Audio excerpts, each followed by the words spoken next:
Welcome to the Pretty Powerful Podcast, where powerful women are interviewed every week to share real inspiring stories and incredible insight to help women or anyone break the barriers, be a part of innovation, shatter the glass ceiling, and dominate to the top of their sport, industry, or life's mission. Join us as we celebrate exceptional women and step into our power. And now, here's your host, Angela Gennari. Hello, and welcome to another episode of the Pretty Powerful Podcast. My name is Angela Gennari, and today I'm here with Amy Vale. Hi, Amy. Hi there. How you doing? I'm doing so good. So Amy Vale is the founder of For the Cubs, a company providing quality essentials for young children while supporting kids in foster care. After undergoing foster care training, Amy knew she found a gap in the market and created For the Cubs' hero product, Percy, a weighted plush bear named after her late grandfather, which embodies her mission to provide comfort and belonging to every child. What an amazing mission. I love that. Thank you so much. Yeah, it's a very rewarding business to be building, that's for sure. Absolutely. So what made you want to get into this? This is a very unique niche. So tell me a little bit about the story. Yes, I think I knew I had always wanted to start my own business. I've always been very entrepreneurial. But I think a big thing for me was the timing, and the idea was always not quite there. So For the Cubs was a culmination of moments intersecting with each other. Wow. And I think that's sort of how it all came to be. And I knew that it was time to take the leap, because starting a business is very much taking a leap, especially if you're self-funding. So it was really a case of moving to Austin in Texas and finding that there was space for us in our family to focus on what that could look like, because we had moved from New York where there was no space for anything but working. Yeah. Yeah. That's kind of how New York is built. Correct. So it was really nice to sort of look at our life and say, wow, there really is some space. But I had never had the desire to have a biological child of my own. And had always wanted to adopt, because adoption was a big part of my growing up, in that I watched a family be created through adoption, and just really it impacted me in the way that it affords opportunity. Even though adoption is grounded in loss, it opens up opportunity for that child to flourish. And that was really, really powerful for me. So my husband and I did an orientation for foster care training, and it just felt right. So as I was going through that, learning that in the training module around caring for kiddos from hard places, they said that we need 8 to 12 hugs a day for emotional well-being as humans. And that was a stat I'd never heard before. I found really fascinating, and really connects to that idea of, like, we all just really want to belong. We all want a place that we feel safe and accepted. And that is something that's always been really important to me, and again ties back to adoption and really that impact. And I also thought that it was really interesting that belonging starts at home with your parents, and they're nurturing you through eating, sleeping, and soothing, and making sure you have those essentials to feel safe, stable, and be able to grow. So as I was thinking through this stat, or this insight around needing 8 to 12 hugs a day, it's like, man, that could really help a lot of people. And so I designed Percy, the weighted hug bear, to mimic a hug. So his weight is distributed in his paws and in his body, whereas a lot of other weighted toys, all of their weight is centralized in their body, which is great and certainly helpful, but doesn't necessarily do the job of mimicking a hug. And so at the same time that I was starting to dig into the product development of Percy, my grandfather passed away, and he was very much my person as a child that made me feel accepted and felt like I belonged. And so I wanted a way to honor him. And so the name Percy was his nickname that my nana, who he was married to for 50 years, gave him. So I thought that was a lovely way to honor him. And when I thought about that idea of, again, the role of building belonging starts at home, I focused on eat, sleep, and soothe as the categories that I would offer for the brand. And as we've grown, it's really started to culminate that Percy is something that really is helping people of all ages, not just kiddos. And so the beautiful part is that I set out to help parents and kiddos with this product and the brand. And I'm finding that I'm actually helping people of all ages with Percy, which is just such a gift and an honor to be able to serve everyone who needs a hug at the end of the day. Absolutely. And there's so much of that. I mean, even in our adult world, like we're, with COVID, we've become so disconnected from other human beings. And I feel like that has led to a lot more depression and a lot more anxiety in social situations. And, when we remove that human element of connection, it really is hard on our psyche, and we have to figure out a way to get around that. So I love that you are doing something that not just benefits the children, but also, like you said, everybody, because we're all losing human connection day by day. And so Absolutely. between all the remote work and, so I don't see social things happening anymore, right? Like I Yeah. used to, my very first business ever when I was in my 20s was business networking and getting out. And I mean, there was so many options of things to do. Like every night you could go do something, some kind of networking event, some kind of, in-person engagement.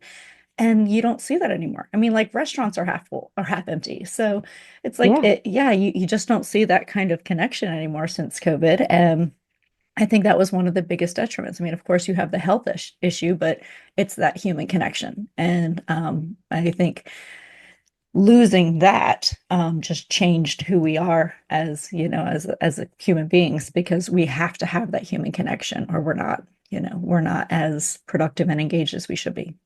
Absolutely. Couldn't agree more. Yeah. So I love this story so much, and I have a personal connection to this because I actually had wanted to adopt from foster care. Um, so when I was married, and we had had a biological son, and he's beautiful, and but we were trying for our second child, and my husband at the time was diagnosed with stage 4 cancer or stage 3B cancer, and so it ended up being much more difficult to have a baby. We didn't freeze any eggs or sperm because the doctor told us, oh, this is the best cancer to have. He'll be cured in 6 months. Don't worry, it'll be fine. Just wait a year to have a baby and you'll be fine. It's like, okay, because he was fairly young. We were young. We were in our 20s at the time. So anyway, so we didn't freeze sperm. We just thought this would just be a quick, 6 month of chemotherapy and then he's good to go. And that did not turn out to be the case. He ended up having to have a stem cell transplant, which made him sterile. Oh And so we gosh. could not have any more children. And it had always been my desire to want to adopt. And I didn't want to adopt a baby. I wanted to adopt a child from foster care, just Mhm. because, I have my degree is in psychology and specifically child psychology. And I just know the impact that being in foster care has for children and how horrible it is when children are bounced from place to place to place and they never feel chosen, they never feel like they belong. It's really disruptive. And then you look at the system in the US where I think it's something like the statistic is something like 80% of all incarcerated individuals in the US prison system are former foster care children. So Yeah, that you tracks. Yeah. yeah. So it's horrible because you get out of this foster care system at 18, and if you don't have a support system, you're homeless immediately because Yeah. there's no support for you once you turn 18. Excuse me, my mother was raised in an environment where she was in a group home setting. Mm. Again, no fault of her own. She wasn't, it was her mother had passed away when she was really young. Mm. And at the end of that, it was okay, happy birthday, you're 18, get out. Yep. Like if you don't have anywhere to go, you're on the streets and then you're trying to figure Oh out how yeah. to feed yourself. And then, crime creeps in and, it just is a horrible, vicious cycle. And Yeah. I think we need to be more aware of what the foster care system is doing and how we can step in and make a difference in these children's lives because they're not there because they did something wrong. They're No, they're there because somebody did something wrong to them, right? Like somebody had absolutely. failed them. And so Yeah. we need to step up, as a society and take care of these children who have been failed by other adults. I couldn't agree with you more. I think that's the challenge with foster care is that it's so misunderstood. Mm-hmm. People, when we first started the process for training, and I would tell people, and I was so excited that this was something that I was doing. Um, and people would always relay the worst of the worst stories. Oh, my Yeah. so and so, their kid did X, Y, and Z, and they, like just really scary stuff. Mm-hmm. And the thing that was really striking to me was that there wasn't a full appreciation of the fact that they're not in foster care through any fault of their own. Mm-mm. And 9 times out of 10, their parent has been in foster care as well. And so Exactly. they're reliving these generational traumas. And the struggle is really, how do we not only repair community who has struggled through various policy changes and how that impacts community, Mm-hmm. but also very much focusing on the specific child, because Mm-hmm. oftentimes it can get really lost because there's certain policies where some counties operate that it is reunification at all costs because they want to Mm. be able to point to the data of how their system is better because they have this reunification rate. However, when that means returning children to very dangerous, very unsafe environments, whether it be physically, emotionally, mentally, that is going to create a perpetual cycle where that system will always be over capacity.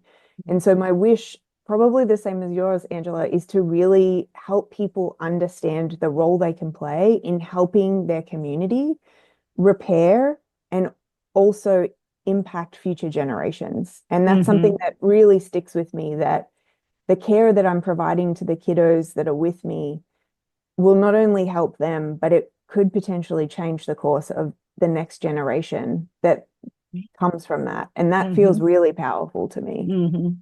Well, and you're absolutely right that the system sometimes isn't designed to actually help kids.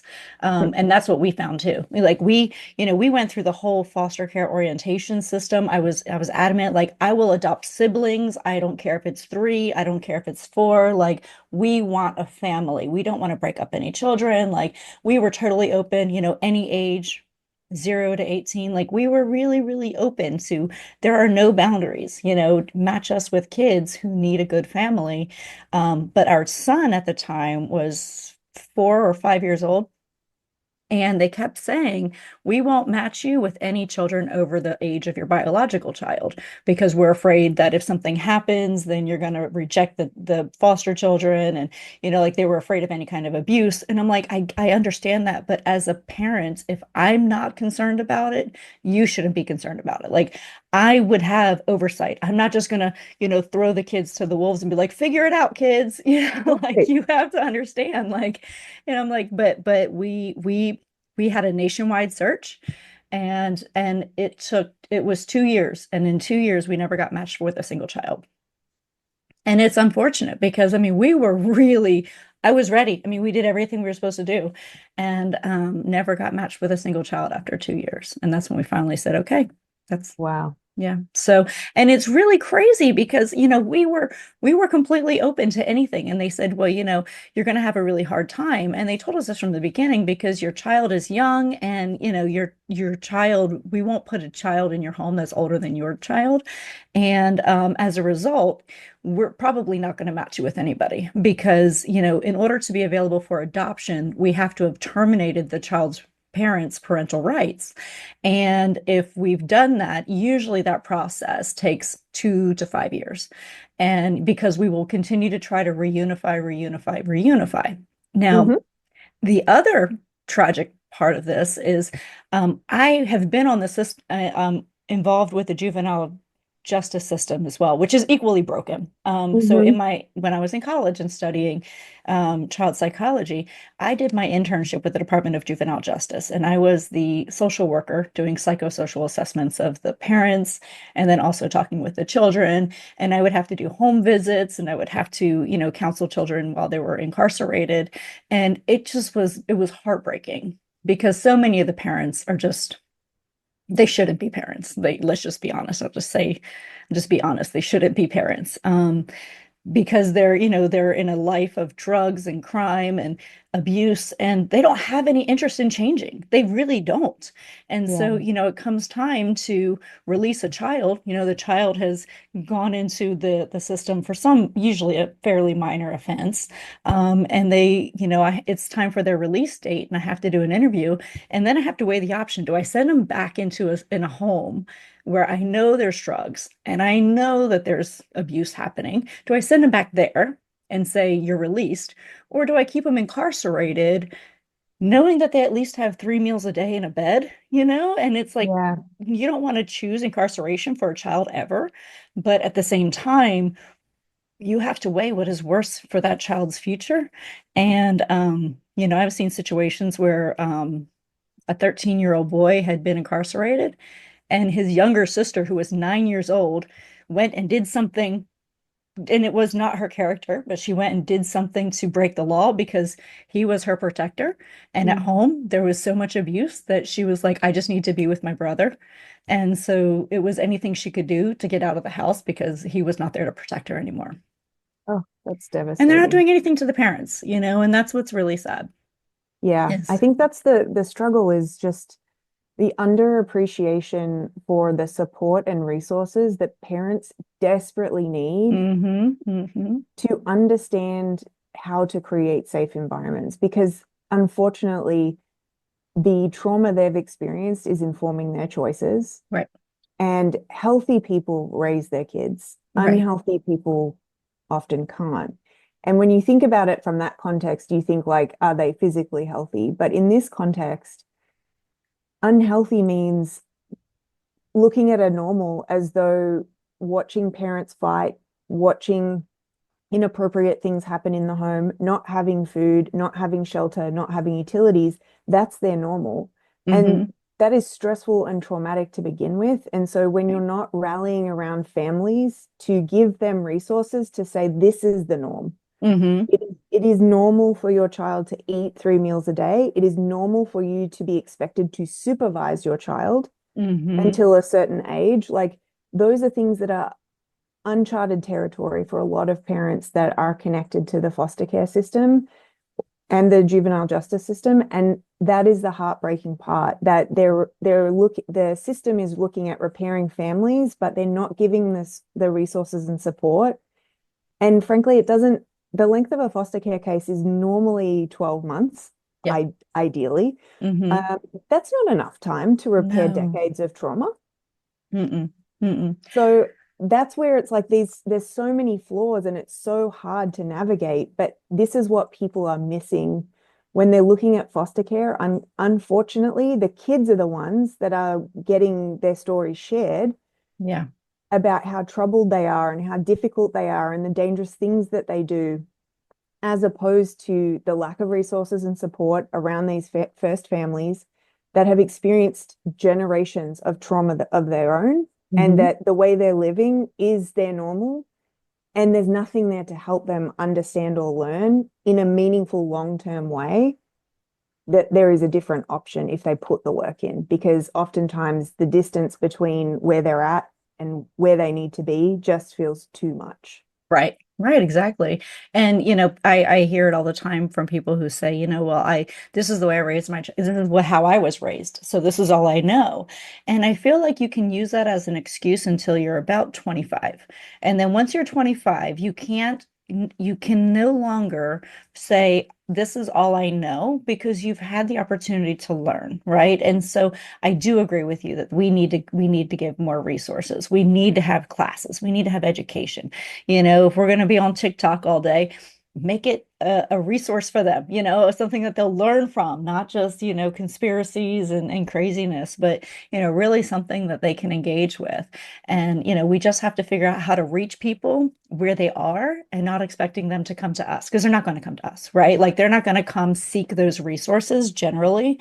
You need to go to them. And so we just need to find the right avenues to meet people where they are.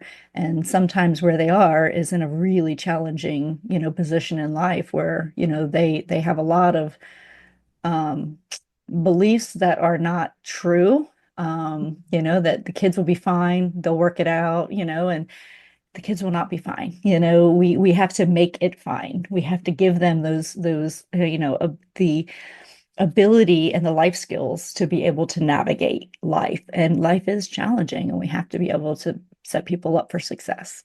Absolutely. Couldn't agree more.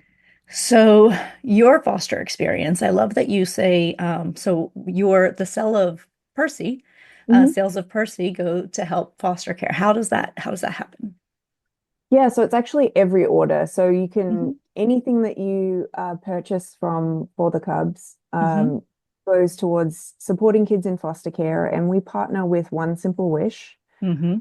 They're our nonprofit partner. And the reason that I chose One Simple Wish was because the customer gets to see the impact on the exact child that they have helped. Oh, So that's wonderful. every quarter, I go in and I grant wishes for kiddos on behalf of our customers. And I will send an update to everyone that has shopped so that they can see the kids and see their stories and see the simple things that they're asking for in Hmm. one of the most difficult times in their life.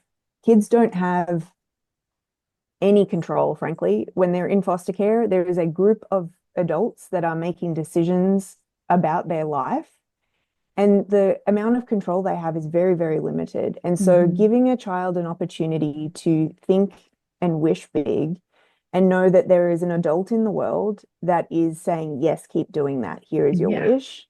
That to me is so important because the more that we can empower kiddos who have experienced foster care and let them know through whatever means necessary that there are people that are cheering for them from afar, Yeah. it can just be that little push that can help them keep their mind open and see that there are possibilities in the world that don't mean trauma and struggle and lack of control.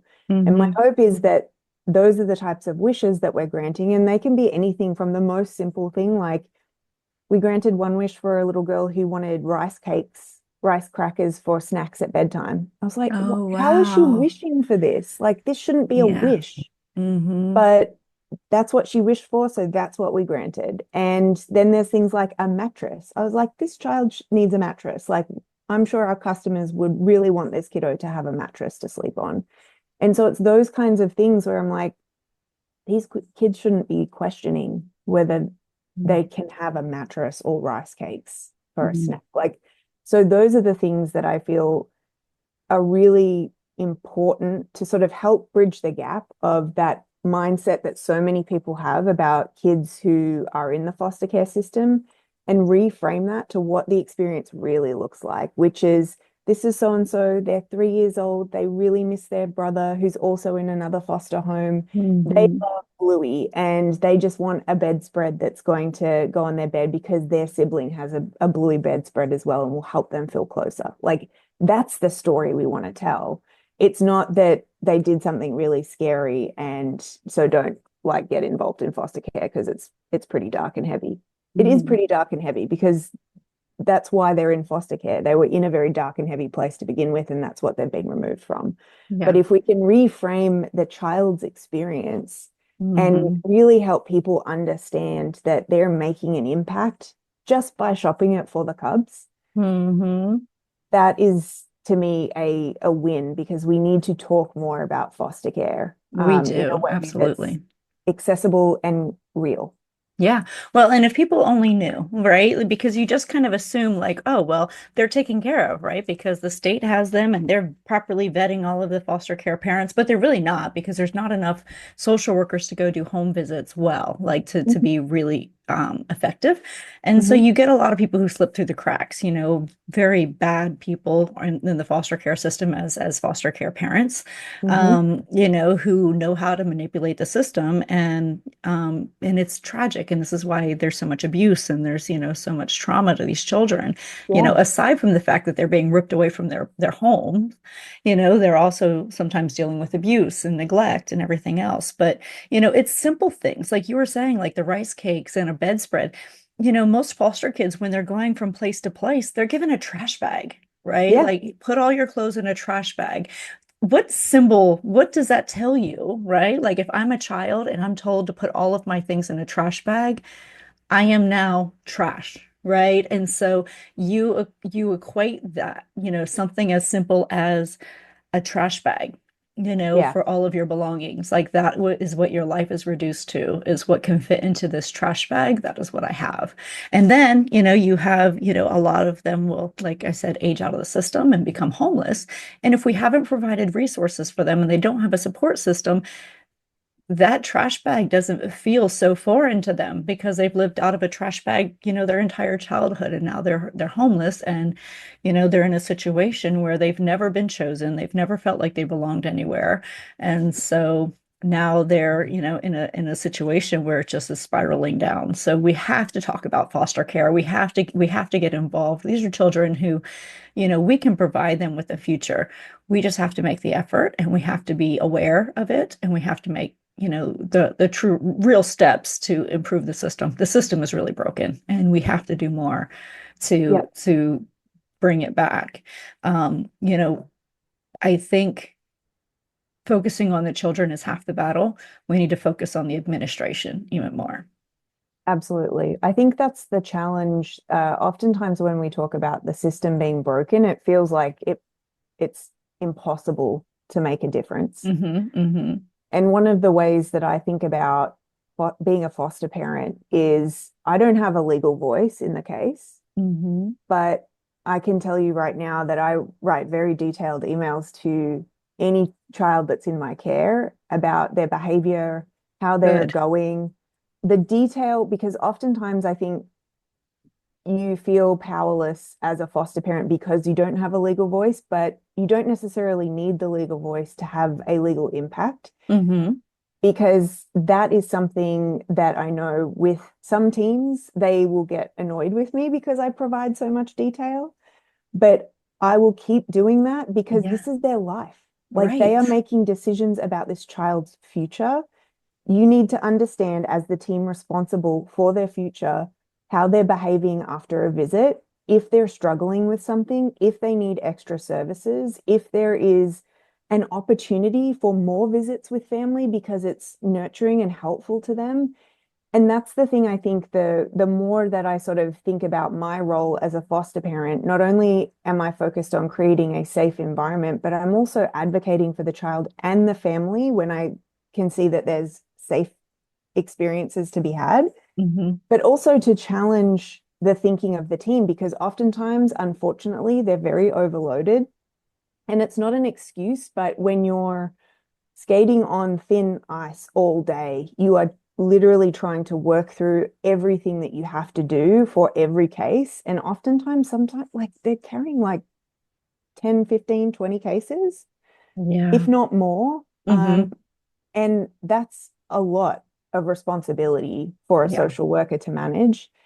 And I think the thing that I wish that would be considered more, as opposed to checking those boxes and moving through that process, is to allow for foster parents maybe not to have a legal role, but to have play a stronger role. Mm-hmm. Because I can tell you right now, I would, whatever I needed to do to support my foster child's caseworker and make it easier for them, I would do, because I'm spending every single day with them. That's So I right. think Exactly. there's opportunity to support the system that is broken while also really sort of challenging some of the status quo, because ultimately every child's team, it's really, really difficult because the difference in their future can be completely dependent on the team and not the system.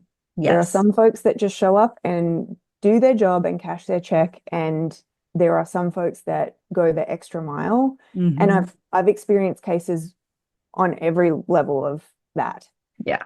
And the difference that it makes in how they approach the child and the impact, not just right now, but into the future, and what the adult outcomes look like, that's where like we get to start to sort of reframe how the system looks. Mm-hmm. And the other thing is that I initially came into foster care thinking that I was supporting a child that needed a safe place in a very hard period of their life. And now I look at foster care as I'm supporting families in the community, because those parents are needing some time to work on themselves, and I'm going to create a safe space so that they know their child is safe with me.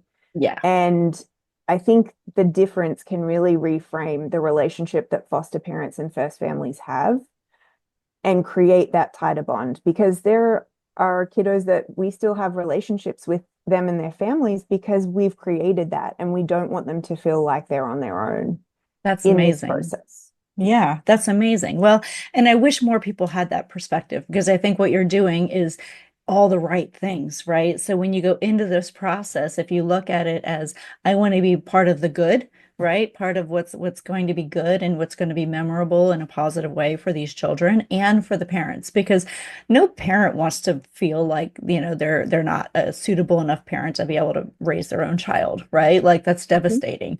And Mhm. so if you look at, what the parents are being put through too, and you're right, some of them are dealing with some really tragic circumstances. There are sometimes it's, one parent is trying to leave an abusive situation and they know it's a bad situation, but they're financially dependent on that person, or, there's some kind of other issue. And so it's not that they're out there making bad choices. They made a choice to be with somebody who was not good for them or not good for their children. And that person has either abused them or abused their children in front of them. And so now they're having to figure out, how do I get out of this toxic relationship that they, and I've been in an abusive relationship where, it's the right thing to do to leave, but there could be a fear financially, there could be a fear of them retaliating and coming back to hurt you or hurting your family. And there's also the trauma response that we have, that trauma bond that we Mhm. now have because we've been in this abusive relationship. So it is challenging, and there's so much more. And sometimes you have to put yourself in the other person's shoes and say, you know, how can I help them to get to where they want to be or where they need to be? And so supporting the parents as well as the children is sometimes really the integral part of really solving the problem for the family altogether. Absolutely. Yeah. And children generally, no matter what the parent is doing, children just have this, they want to be with their parents, right? And Yeah. so it is really hard, because even though you're looking at a parent, you're like, oh my gosh, why doesn't she get it together? Why doesn't he, you know, stop drinking? Yeah. Why don't they do this? But the children still love them. The Yeah. children still idolize them. They're still their parents. And so Absolutely. you The just have bond is to, still there. So it's as bad as a parent can be sometimes in terms of like their actions and their behaviors and their choices. A child is still usually going to gravitate towards wanting to be with their parent. Absolutely. No doubt. Mhm. So, and I strongly believe that it really just sometimes takes one person.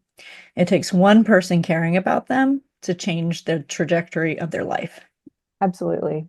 Yep. And I think that's the thing that may be a little bit daunting for people when it comes to thinking about being a foster parent, is showing up and being enough. That was something that I worried about. I was like, Mm. these kids deserve so much. And am I going to be enough? Because I'm not their mum. And Mm. I want to give them everything that they need, want, wish for, to give them opportunity, all of those Right. things. And one of the things I think about is, what could people do that isn't the commitment of being a foster parent? Because it is a very big commitment, not only from a financial perspective, but also from a resource and time perspective. Hmm. Uh, there is a lot of documentation, there is a lot of inspections, there is a lot of visits. It's just a lot of time. And depending on the case, it can be as much as a part-time job. Hmm.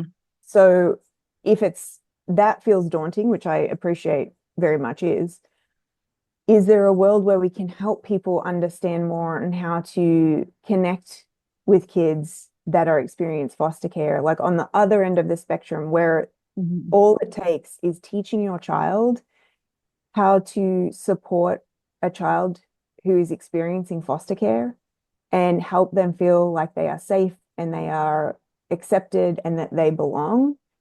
That will go a really, really long way in changing Hmm. that child's life. And I think Absolutely. there's not enough education around how kids can support kids experiencing foster care, Hmm. because that acceptance of your peers is so important. And I think it can be really isolating for kids in foster care. So thinking about like the spectrums of this being a foster parent and this being completely removed from child welfare, if there is a way that we can have more conversation around how we rally around a child who's experiencing that, or a family that's experiencing that, that will make all the difference in how we start to improve the system from the outside in. Absolutely. Well, and you're exactly right. I mean, sometimes the biggest trauma is, a child moving from school to school to school. So even if their foster experience has been okay and they're getting regular visits with their parents, their biological parents, they're still moving around a lot and having to make new friends and, wondering if people are judging you. And then just teaching our kids to have an accepting and welcoming nature to not feel like, yeah, that person's different than me, right? Because like, well, they're new and I don't know them yet, and we don't have the same friends. It's like, well, welcome them in and see what happens. And you'd be amazed at what can flourish from that, right? Sometimes it's just somebody giving you just a warm smile to, and letting you sit with them at lunch, just something as basic as, providing that safe space at school too, because school is very daunting. It's very Yeah. can be very intimidating for children. Yeah, absolutely. And that's something I think about right now.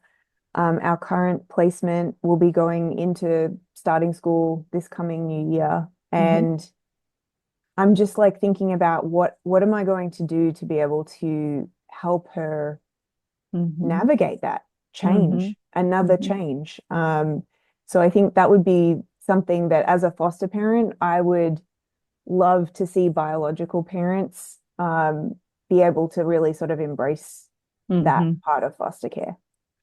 So what do you think we can be doing? Because if we can't, like, for me, I'm a single parent now, and I think all the time, like, I really wish I could go back in and do the foster thing. But, as a single parent, it is challenging because I work a lot and I travel, and it's like, well, then who would be here, while I'm gone and while I'm traveling, and I don't have anyone else to be a support system at home.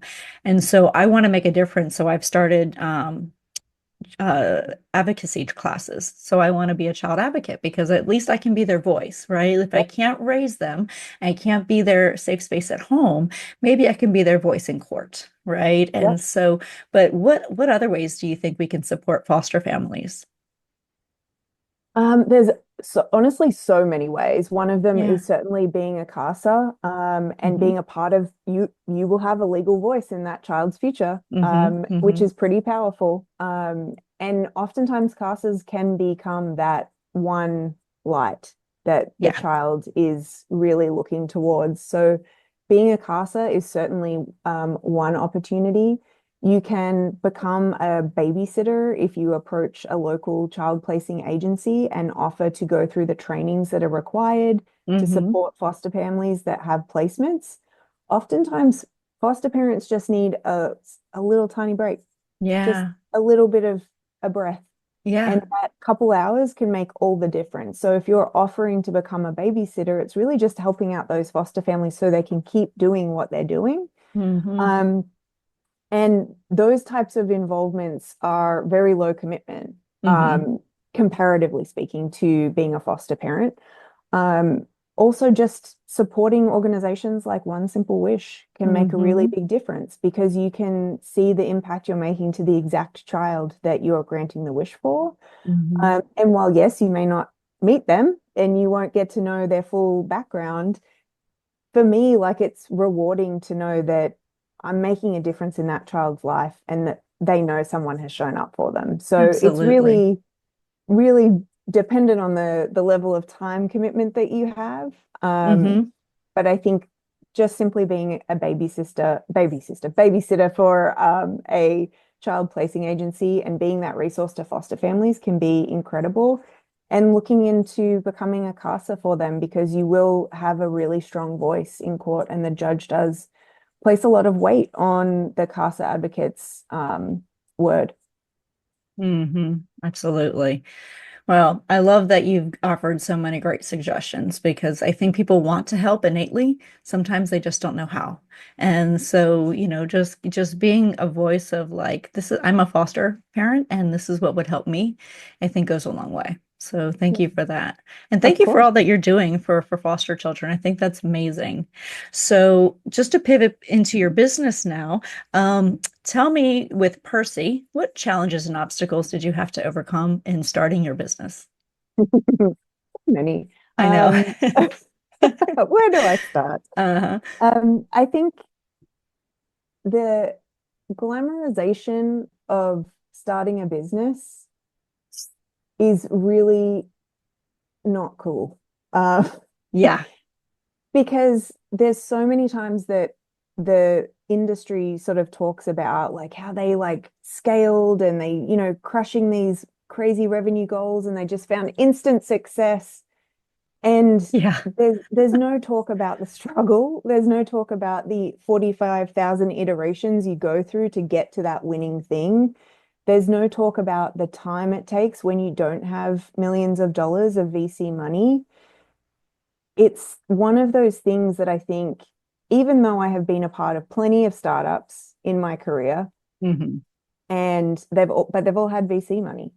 And so when I'm sitting at my desk in my office at my home and I'm like looking at like what's the next thing I need to do in this business to keep it moving forward, I have to remember it's me and it's my money and it's a very different mindset that you have to create, especially coming from that environment where the idea of like scale and growth at all costs, Hmm.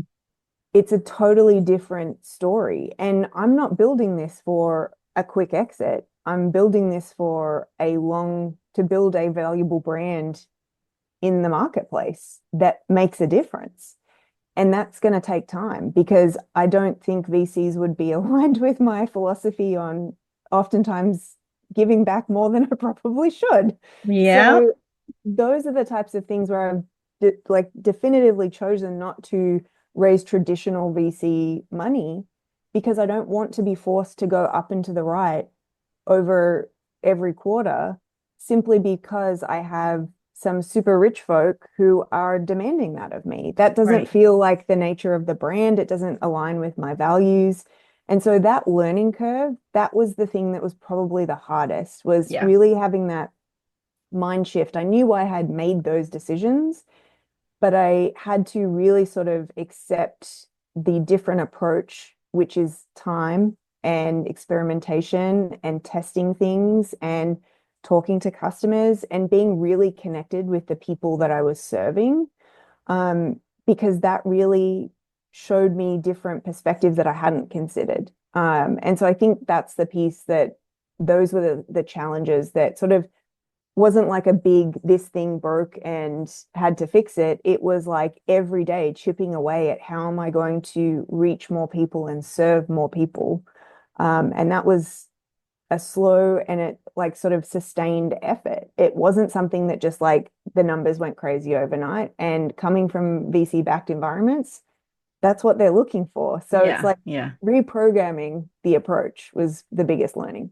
Well, and for me, I have felt the exact same way. When I first started my company, I had an idea and a vision on how I wanted to create the right kind of staffing company and the right kind of support for my employees and the right kind of, growth. And it wasn't a hockey stick, right? Like it was going to be a slow burn and I was going to keep reinvesting money back into the company. And no investor wants to hear that. No investor, they don't want to hear that you want to do a slow burn and have a sustainable company, right? Like they want immediate results and at all costs, and they weren't going to be in alignment with what I wanted to spend to have good employees. They weren't going to be in alignment with, taking on training and not, charging the clients for it and doing the right thing and providing them resources and higher pay than average. Like that wasn't going to be in alignment. And so I really quickly learned that if I was going to do this, I had to do it myself and I had to bootstrap it. And bootstrapping is hard. It is so hard. Isn't it? And it takes incredible patience. And like you just have to be every day, you feel like you're getting gut punched and you just got to get back up and do it again. and get back Yep. up and do it again. And it's so hard, but it teaches you so many lessons in business about what matters and what doesn't. And 10 years in, we're still independent, no investors. So, There you go. and we're doing fine. We're doing just fine. So, but There you go. those first couple years were rough. They were really, really rough. Yep. And And so it's makes you hard question to, it. yeah, it's really hard, but I think that's the thing. The more that you can persevere and Hmm. stay the course and just make little steps each day, Yeah, those end up adding up. absolutely. So, so as you were building your business, did you make that decision pretty quickly early on to say, I'm going to donate to foster care support from the beginning? Was that part of your initial business plan, or did that come through later? No, that was always a part of the business plan because a big learning for me as I was going through the foster care training was the need.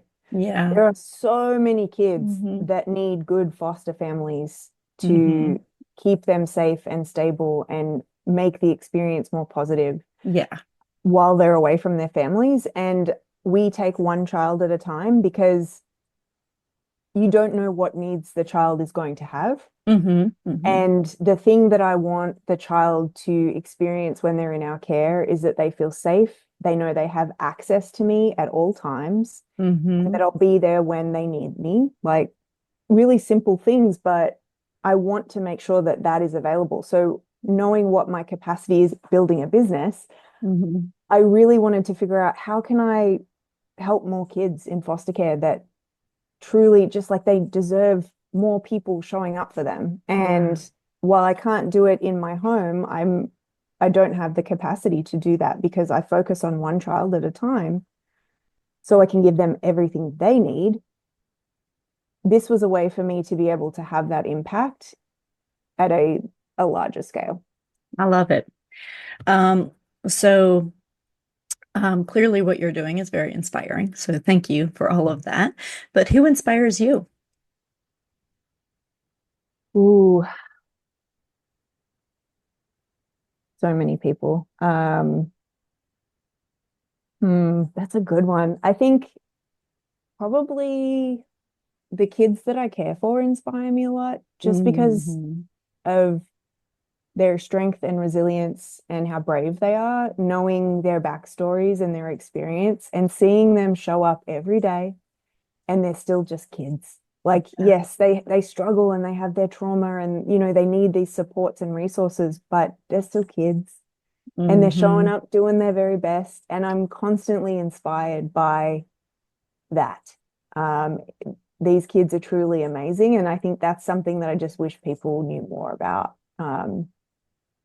And so I think they're definitely a source of inspiration. My husband is a source of inspiration. Hmm. He's a professional musician. And it's funny because I spent my career in corporate America in Uh-huh. marketing. And while it was oftentimes fun, it didn't necessarily bring me joy. Right, right. And he would often say to me, like, playing music is my joy. And I hope that you find that one day. And Yeah. that was the thing that when I sort of sit at my desk every day and I like read reviews on the products of how Percy is helping people, or I get to have conversations like this, I'm like, this is my joy. Like I I love finally it. found it, like, Uh-huh. and my husband has persevered in his career for years and years. And to see him flourish and see his joy expand alongside me finding mine in my work, it's honestly like it's really cool to be have that happening at the same time. So I think he's definitely a source of inspiration. Hmm. Um, and oftentimes I look to people that have been through the struggle and sort of come out the other side. And Hmm. I think the folks that have had great success in business, while I certainly respect them, often take the different route of VC funding and sort of have that luxury of the safety net. And so I think I'm always inspired by people that are fighting for their own experience and their Yes. own route, because we need more in American business of more values-based businesses that are doing right by the communities that they serve, as Yes. opposed to the investors that they answer to. Absolutely. Gosh, I can't agree with you more. As somebody who's bootstrapped every single one of my businesses, I just find that it's so much more rewarding when you build something that wasn't handed to you. And not that it's not it's not easy to go raise money by any stretch of the imagination, but I can't stand this idea that if you build it, they will come, right? Like it takes work. It takes work. Mm-hmm. And you can keep throwing money at a problem, but until you put passion and heart behind that problem, you're not going to solve it. Yeah, So throwing money at something doesn't solve problems. So it's a temporary band-aid, and I think more people need to know that. absolutely. Couldn't agree more. Yeah. So as women, we give away our power all the time in different ways. So can you tell me about a time that you've given your power away, and maybe another time that you've stepped into your power? I would say the time that I remember that was very pivotal in my career Mm-hmm. was I had just started a new job, and it was a big role, in a larger company. And I had gone into, it was like maybe 6 weeks into the job. Mm-hmm. Um, and I went into a meeting where I had asked beforehand, do I need to prepare anything for Mm-hmm. this meeting? No, you're good. Just show up, listen, off Yeah. you go. And I showed up to the meeting, and that same person that told me not to have anything prepared called on me to present an entire plan. Wow. And I was Wow. literally paralyzed. Like, and the me now would have stood up and said, hold on a second. If Yeah. you afford me a few seconds to bring the receipts up where I can show you that this person had told me not to prepare anything. So I'm happy to reschedule this, but we're not doing this now. Right. That's what I would have done if it was me now. Mm-hmm. Mm-hmm. But me, a decade ago, Sure. Yeah. I didn't have the same experience and I didn't have the same confidence. Mm. And the entire group of people like just steamrolled over me. And my Wow. experience in that business for the entire time was ruined by that one interaction because they took it as an opportunity to tear me down. And I didn't have the capacity to be Mhm. able to take my power back and say, absolutely not. And so Unbelievable. that was one of those moments in corporate America where it was like, oh, this is what we're doing? Great. Like, this is where like, that was, I think, when the like, I need to find my own business. Yeah. Started to sort of come into my mind because I was just like, this is cruel. Like, Yeah. and Hmm. people just operate like that. And I just couldn't understand it because coming from Australian business, it's very straight down the line. You say it how it is. Like, there's no politics, there's no Yeah. corporate Yeah. espionage. Like, Yeah. Yeah. it seems silly. Hmm. So I think that was probably one of those pivotal moments where I just not only did I sort of feel like I had shrunk under the table and just should have just walked out and resigned. Like that's how I felt in that moment. Mm. But for the entire experience, that stripped my power and the impact I could have offered to that business. Because if they had have been approached that differently, I would have added so much more value and impact to that business because I would have felt empowered and supported as opposed to railroaded and ignored. Yeah. Well, and I find that a lot where you have somebody who, if they're threatened or not, they feel like in order to make themselves feel bigger or better, they have to put somebody else down. And I Yeah. kind of look at it like they're using you as their pedestal, they're going to stand on you so that they can be higher. And it's just so unfair. And I see that happen to women all the time because, we're supposed to not stand up for ourselves and kind of be in the corner, just quiet and allow people to say what they want, and it's just not reality anymore, and we have to, standing in our power is something that I really talk to people a lot about now, but there were many times in my 20s that I gave my power away every single day. Oh, absolutely. And then like the most hurtful thing I think was I was really excited to be working for a woman. Yeah. And I sat down with her and I said, I don't know where this meeting went wrong. Like I'm truly baffled. Sure. And she piled on. Wow. That's And crazy. it was such a big disappointment because I was so excited Mm. I hadn't had a female leader before, and I was really excited for what I was going to learn from her. And instead, I was really disappointed. Oh, that's a shame. That's not, yeah, well, and I've experienced that as well, where some women are threatened by somebody who's younger in the office, and they feel like, well, I had to fight my way up to the top tooth and nail, so you've got to do the same thing, and they don't give you that helping hand that they should. Yeah. So yeah, it's really a shame. So this has been really, really insightful. I can't even believe it's already been this long, because I feel like I could just keep talking to you for hours. But I have such respect for what you're doing and, for what you're building, both on your business and what you're doing as a foster parent, because, like I was saying earlier, sometimes it takes one person, that one pivotal person. And like, I have that one pivotal person in my life who, believed in me when, I didn't believe in myself. And, when you're in foster care and you feel like all you want is for somebody to choose you and for somebody to see you for who you are and not just a number in a system. So thank you for Mhm. being that, because, you just never know where that pivotal person can come into your life and change the trajectory of not just your future, but how you feel about yourself, because that's really the difference, right? The difference is, how do we feel about who we are at the end of the day?